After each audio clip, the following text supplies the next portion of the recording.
Hello everyone, welcome back to RSV competitive exams Adda YouTube channel. Friends, ఈ వీడియోలో మనం APPSC group 2 result ఎప్పుడు, case ప్రభావం result పైన ఉంటుందా, కేసుతో సంబంధం లేకుండా రిజల్ట్ వస్తుందా అనే విషయాలైతే ఈ వీడియోలో చర్చిద్దాం. సో ఏపీపీఎస్సీ గ్రూప్ 2 రాసిన అభ్యర్థులు రిజల్ట్ కోసం అయితే వెయిట్ చేస్తూ ఉన్నారు. కేసుతో సంబంధం లేకుండా రిజల్ట్ రిలీజ్ చేస్తారా అంటే రిలీజ్ చేసే అవకాశం అయితే ఉందండి. బట్ గతంలో జరిగిన గ్రూప్ 2 రిజల్ట్ అనేవి వెంటనే రిలీజ్ చేశారా అంటే 45 రోజుల లోపలే రిలీజ్ చేశారా ఎగ్జామ్ కండక్ట్ చేసిన తర్వాత అంటే అలాంటి దాఖలాలు అయితే లేవండి. కొద్దిగా టైం అయితే తీసుకున్నారు. ఓకే, ఇక్కడ కేసు నడుస్తుంది కాబట్టి గ్రూప్ 2 రిజల్ట్ ఆపారని చెప్పేసి చాలామంది అనుకుంటున్నారు. బట్ కేసుతో రిజల్ట్కి సంబంధం అయితే లేదండి. ఏపీపీఎస్సీ వాళ్ళు వాళ్ళ వర్క్ అయితే చేసుకుంటూ పోతూ ఉంటారు. జీఏడి కౌంటర్ వేయాలి అంటే కౌంటర్ అఫిడవిట్ వేయాలి అనుకుంటే వేస్తుంది, లేదంటే లేదండి. నిన్ననే మనం చూసాం, సింగిల్ బెంచ్ జడ్జి మాకు జీఏడి అంటే గవర్నమెంట్ మాకు టైం కావాలి, 10 days టైం ఇవ్వండి అప్పుడు వేస్తామని చెప్పింది. బట్ వాళ్ళు వారం రోజుల్లో కౌంటర్ దాఖలు చేయాలని చెప్పేసి చెప్పడం అయితే జరిగింది. దీనికి ఈ వారం అంటే 27వ తేదీన మేబీ 27వ తేదీన హియరింగ్ అయితే వస్తుంది.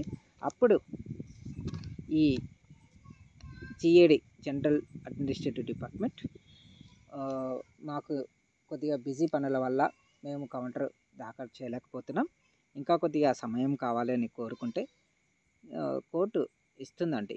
కోర్టు అనేది కంపల్సరీగా ఇస్తుంది. మీరు ఖచ్చితంగా వేయాలి చేయాలని చెప్పేసి ఏమీ చెప్పదు. ఎందుకంటే ప్రొసీడింగ్స్ అనేవి అలానే ఉంటాయండి. కోర్టు ప్రొసీడింగ్స్ ఏవైతే ఉంటాయో ఆ కోర్టు ప్రొసీడింగ్స్ అనేవి ఇలానే ఉంటాయి. కాబట్టి ఆ రోజు కౌంటర్ అఫిడవిట్ దాఖలు చేస్తుందా లేదా అనేది కూడా మనం చెప్పలేం. అలాగే ఈ కేసుతో సంబంధం లేకుండా అయితే రిజల్ట్ అనౌన్స్ చేసే అవకాశం ఉంది. ఎందుకంటే ఈ కోర్టు కేసులు నడుస్తూనే ఉంటాయి. ఈ కేసు అనేది 2 సంవత్సరాలైనా కావచ్చు, 1 సంవత్సరమైనా కావచ్చు, 6 నెలలైనా కావచ్చు, లేదా 10 రోజులలోనే ఈ కేసు కంప్లీట్ అయ్యే అవకాశం కూడా ఉండవచ్చు. కాబట్టి ఈ కేసుతో సంబంధం లేకుండా రిజల్ట్ అయితే అనౌన్స్ చేయొచ్చు. మనకి రిజల్ట్ అనేది సెలెక్టెడ్ క్యాండిడేట్స్ లిస్ట్ అయినా రిలీజ్ చేయవచ్చు, లేదా 1:2 రేషియోలో కానీ 1:3 రేషియోలో కానీ సిపిటీనైనా సిపిటీకి రమ్మని చెప్పేసి పిలువచ్చే అవకాశం అయితే ఉంది. బట్ ఈ కేసు అనేది కోర్టు పరిధిలో ఉంది కాబట్టి ఫైనల్గా కోర్టు ఏది చెప్తే అదే ఫైనల్ అవుతుంది. అంటే కోర్టు ఈ ప్రొసీడింగ్స్ జరుగుతూ ఉన్నా ఈ రిజల్ట్ వదిలినా దాంతో సంబంధం లేదు. ఈ ప్రొసీడింగ్స్ అనేవి జరుగుతూనే ఉంటాయి. మనం గతంలో తెలంగాణ గ్రూప్ 1 కేసు చూసాం కదా, అందులో తప్పులు ఉన్నాయని చెప్పేసి కోర్టుకి వెళ్ళారు. బట్ అది చాలా రోజులు జరిగింది, అంటే సంవత్సరంన్నర జరిగింది కేసు మేబీ. దాని తర్వాత ఈ గవర్నమెంట్ కోర్టులో కేసు నడుస్తున్నా కానీ రిజల్ట్ అనౌన్స్ చేసింది. అలాగే ఈ సెలెక్టెడ్ క్యాండిడేట్స్కి జాబ్స్ కూడా ఇవ్వడానికి సిద్ధపడింది. ఆ టైంలో ఏం జరిగింది, గ్రూప్ 1 రద్దు చేయాలని చెప్పేసి కోర్టు చెప్పడం జరిగింది. గ్రూప్ 1 రద్దు చేసి మళ్ళీ పెట్టడం అయితే జరిగింది. కాబట్టి మనం చెప్పలేము, అంటే ఫైనల్గా కేసు అనేది కోర్టు పరిధిలో ఉంది కాబట్టి కోర్టు ఏది చెప్తే అదే ఫైనల్గా జరుగుతుంది. అందులో మిస్టేక్స్ ఉన్నాయి, రద్దు చేయండి అని చెప్పి రద్దు చేయొచ్చు, లేదా ఏం లేవు మిస్టేక్స్ అనేవి ఏం లేవు ఈ పోస్టర్లో కాబట్టి ఫర్దర్ ప్రొసీడింగ్స్ చేసుకోవచ్చు అని చెప్పి చెప్పవచ్చు. కాబట్టి మనము ఫైనల్గా అయితే కోర్టు యొక్క తీర్పే ఫైనల్ అవుతుంది. అది ఏమిటి అనేది మనం చూడాలి. ఓకే, కాబట్టి కేసుతో సంబంధం లేకుండా రిజల్ట్ అనేది అనౌన్స్ అయ్యే అవకాశం అయితే 99% అయితే ఉందండి. మేబీ త్వరలోనే రిజల్ట్ అనేది అనౌన్స్ చేసి మనకి సెలెక్టెడ్ క్యాండిడేట్స్ లిస్టు పెట్టే అవకాశం ఉంది. లేదా ఈ సెలెక్టెడ్ క్యాండిడేట్స్ని 1:2 రేషియోలో కానీ 1:3 రేషియోలో కానీ సిపిటి టెస్ట్కి హాజరు కమ్మని చెప్పే అవకాశం అయితే ఉంది. బట్ మనకి నోటిఫికేషన్లో సిపిటి టెస్ట్కి 1:2 రేషియోనా 1:3 రేషియోనా అనేది మెన్షన్ చేయలేదు కాబట్టి అది మనకి ఏపీపీఎస్సీ చెప్పే అవకాశం ఉంది రిజల్ట్ అనౌన్స్ చేసిన తర్వాత. లాస్ట్ టైం అయితే నోటిఫికేషన్లో క్లియర్గా మెన్షన్ చేసిందండి, సిపిటి టెస్ట్కి 1:2 రేషియోలో పిలవాల్సిందిగా క్లియర్గా అయితే మెన్షన్ చేసింది. బట్ ఈ నోటిఫికేషన్లో అయితే అలా ఏమీ చెప్పలేదు కాబట్టి సో ఏం జరుగుతుందో అనేది చూడాలి. బట్ ఇక్కడ మనం క్లియర్గా చెప్పాల్సిన విషయం ఏంటంటే ఈ రిజల్ట్ కోసం చూస్తున్న అభ్యర్థులు, అలాగే రీనోటిఫికేషన్కి వస్తున్న అభ్యర్థులు, అంటే కేసు ఈ రోస్టర్లో మిస్టేక్స్ ఉన్నాయి కాబట్టి రద్దు చేసి మళ్ళీ పెట్టే అవకాశం ఉందనుకుంటున్న అభ్యర్థులకి గవర్నమెంట్ నుంచి గవర్నమెంట్ అనేది దీనికి తొందరగా ఫుల్ స్టాప్ పెట్టాలి. ఎందుకంటే చాలామంది అభ్యర్థుల జీవితాలకు సంబంధించి కాబట్టి సో గవర్నమెంట్ వీటికి తొందరగా ఫుల్ స్టాప్ పెట్టేసి సో కౌంటర్ అఫిడవిట్ దాఖలు చేయడమో లేదా ఈ రోస్టర్ పాయింట్స్లో ఉండే మిస్టేక్స్ని సరిచేయడం అనేది చేయాలి. ఎందుకంటే చాలామంది అభ్యర్థులు ఎన్నో సంవత్సరాలుగా కష్టపడి ఈ గ్రూప్ 2 కోసం ప్రిపేర్ అయ్యి ఎగ్జామ్ రాశారు కాబట్టి సో వాళ్ళ యొక్క జీవితాలని ఇబ్బంది పెట్టకుండా సో గవర్నమెంట్ త్వరగా దీని మీద డెసిషన్ తీసుకొని సో సొల్యూషన్ అనేది పెట్టాలి.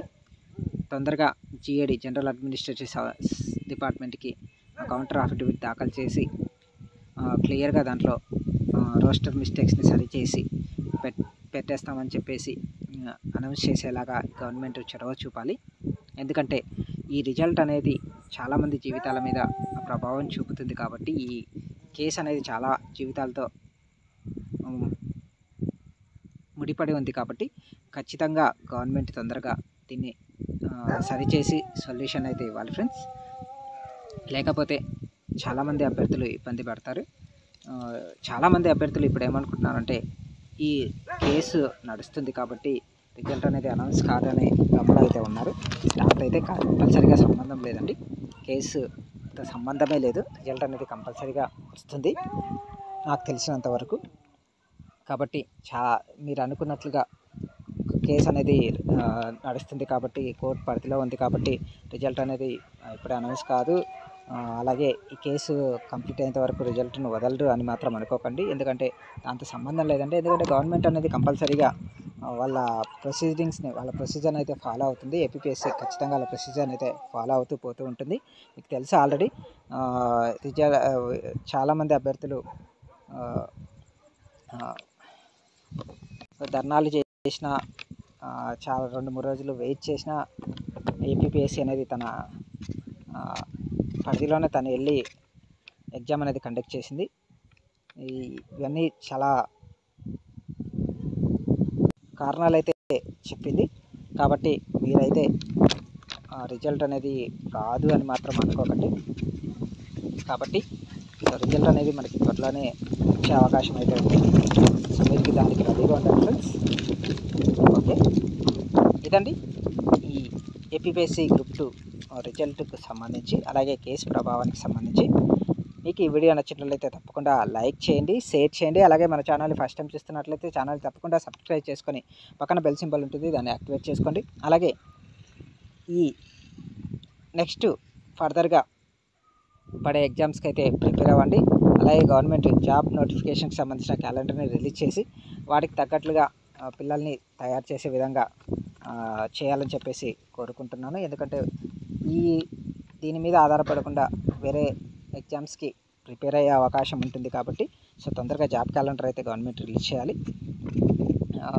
అలాగే ఏపీ హైకోర్టుకి సంబంధించిన ఎగ్జామ్స్ కూడా త్వరలోనే నోటిఫికేషన్ రాబోతుంది. సో వాటికి కూడా మీరు ప్రిపేర్ అవ్వండి ఫ్రెండ్స్. మన ఛానల్లో వాటికి సంబంధించిన ఇన్ఫర్మేషన్ని నేను ప్రొవైడ్ చేస్తూ ఉన్నాను. అలాగే మోడల్ పేపర్స్ని కూడా త్వరలోనే వీడియో రూపంలో మీకు అందిస్తాను. కాబట్టి వాటికి ప్రిపేర్ అయ్యండి. ఎందుకంటే వీటి మీద మీరు ఆశలు పెట్టుకోకండి. రీనోటిఫికేషన్ వస్తుంది, గవర్నమెంట్ మనకి హెల్ప్ చేస్తుందని చెప్పేసి కోర్టు మనకి హెల్ప్ చేస్తుందని చెప్పేసి ఆశలు అయితే పెట్టుకోకండి. సో మిగతా ఎగ్జామ్స్ కూడా ప్రిపేర్ అవుతూ ఉండండి ఫ్రెండ్స్. ఓకే, ఇదండి దీనికి సంబంధించిన ఇన్ఫర్మేషన్. వీడియో నచ్చినట్లయితే తప్పకుండా లైక్ చేయండి, షేర్ చేయండి. అలాగే మన ఛానల్ ఫస్ట్ టైం చూస్తున్నట్లయితే ఛానల్ తప్పకుండా సబ్స్క్రైబ్ చేసుకుని పక్కన బెల్ సింబల్ అయితే యాక్టివేట్ చేసుకోండి ఫ్రెండ్స్. Thank you.